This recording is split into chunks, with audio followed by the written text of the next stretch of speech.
Welcome back. We are talking about lawn bowling. It's not just an old person's game. Everybody thinks that, but it's not. We have joining us today, sitting next to me, Ron Bell. He's with the MacArthur Island Group. And we have Bruce Clary, who is with the Riverside Lawn Bowling Club. Welcome to Midday. Thanks for having us on. Yes. So tell me a little bit about why people who are younger should be getting involved.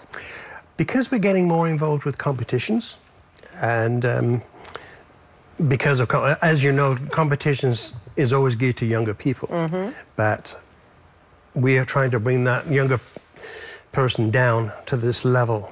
I think a lot of times with the thought of it being on an old person's game, it's restricted, but it isn't. It's very competitive. It's a lot harder than what people think it is. Oh, I'm sure it is. At a competitive level. Sort of like curling. I tried curling once. Woo, way harder than you give credit for. Those people doing the curling, doing well at it, it's harder than it looks. Yeah. Absolutely. I'm imagining lawn bowling's the same. How long have you been in it? I've been in it for 8 years. 8 years? Yes. Yeah, and it's gung-ho, straight ahead. It's a fun game. It's a challenging game. And it's a mental game. How old are you? I'm allowed to ask. You're a boy. Are you allowed to ask? Yes, you're not allowed to ask me. 62. So you started 63, actually, 63. Okay, so you started in your mid-50s. Yes. And that would be on the younger end of membership, would that be right? That would be right. And so when you started, how did it go for you? Good, yes. Actually, Ron's son taught me, and so he was much younger then. And, it went well. It was easy to learn the basics of a game. You know, 3 or 4 lessons, you know what you're doing, and it's pretty easy to do. But to master it, I haven't come close yet, right? It takes a long time. It takes minutes to learn and a lifetime to perfect. Yes. Yeah. If you want to know how old I am, I'm 24. So let's just move on now. I was that much. We've got video of lawn bowling here, so let's take a look at this. What's going on? Where are we looking at? Okay, this is just an example of a group. This particular group is in the States. And unfortunately, most of them are old people. But it's an example. When we get into this, we're showing here the green, the size of the green, and how the green is separated into rinks. And we have an aiming line with long range. Because the balls are biased, they don't go in a straight line. You can see that it tends to curve. So you have to have an aiming point, which is away from the jack, which is what you're aiming for. This is the jack. It can either be white or yellow. Okay. That's delivered first, after they stand on the mat. And then once it's delivered, it's centered. And it's usually centered by a skip or somebody at the other end of the green centering it for you. Minimum 2 meters from the ditch. There is a minimum line of short distance and a long distance. There are parameters to work within. These are the balls that we work with. You can see there's a small circle on one side, and there's a larger circle on the other side. Yes. And the small circle, it will always curve towards that small circle. Oh, is that right? Which is hence, you can have a forehand, which it turns there, and you turn it over, and that's called the backhand. Okay. Depending on whether you're left or right-handed, of course. Okay. Most people are right-handed, so that's the way it's shown. And you're trying to hit the white one? Hit or get close to it. The object is to have your balls closer to the jack than theirs. Okay. Is that the basic premise? That's the basic premise. And very similar to curling. Okay, tell me this. How many back and forths do you do? That's not the right term, but how many? It can be vary from 8 ends to 18 ends. Oh, really? I've bowled as many as 18 ends in a competition.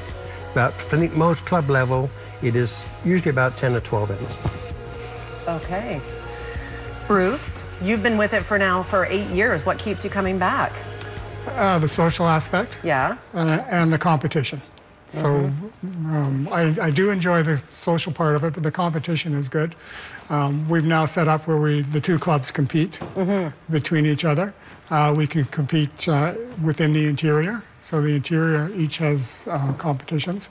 And then there's provincial competitions as well. So you can compete within town with the other clubs. How many are in town, by the way? How many bowling clubs? There's 2 clubs. The 2. Yeah. So you can play each other, or you can leave town, regionally speaking, provincially speaking. Yeah, we have an interior group, interior lawn bowling, which is Kelowna, Vernon, Penticton, Sawyers, Seminole, places like that. And then the provincial will include the coast. And then you can go beyond that to national. Okay. Which I'm doing this year. Good for you. Good for you. And you want to see younger people come out. I don't know why it gets the stereotype. It shouldn't. It sounds to me like it's a game of all ages. Yeah. Tell me this. How do you guys have sort of a learn to lawn bowl day? Do you offer anything like that? Yep. Yeah. Ours is first. I'll go first. Okay. We're having ours at the end of April, so April the 28th and 29th.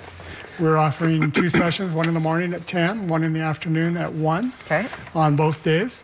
They can call me, or we have a website, Kamloops Riverside LawnBowlingClub.com. Okay. They can go on there and register. We are asking, last year was our first year. It was extremely popular, so we're asking everybody to register this year, so we can only get so many people out at a time. So absolutely. We do need registrations. Okay, so again, if you are interested, you can go on Facebook to Riverside Lawn Bowling, and as well, I'm going to assume you can go to the Facebook site on the screen right now, MacArthur Lawn Bowling. Right. We have about 30 seconds, so any last tidbits you want to share? Just our open house at MacArthur Island is May the 5th. Okay. It'll be from 1 to 4 p.m. It's literally a drop-in, so anybody can come in between those hours, and we'll show you how the game is played. The only request that we have is you do not have heels. I guess on your not. shoes. That's not going to work. Flat shoes. Yeah, flat shoes. Flat shoes. Okay, so Riverside is at the end of April, and MacArthur is May the 5th. That's a Saturday. Great opportunity to get out and learn how to do something. People standing by waiting to teach you. I think that's a great deal. So we'll even challenge you to come too. Well, thank you, and I won't wear these, obviously. Absolutely. Thank you for being here. We'll take a quick break. We'll be right back. Stay with us. Thank you.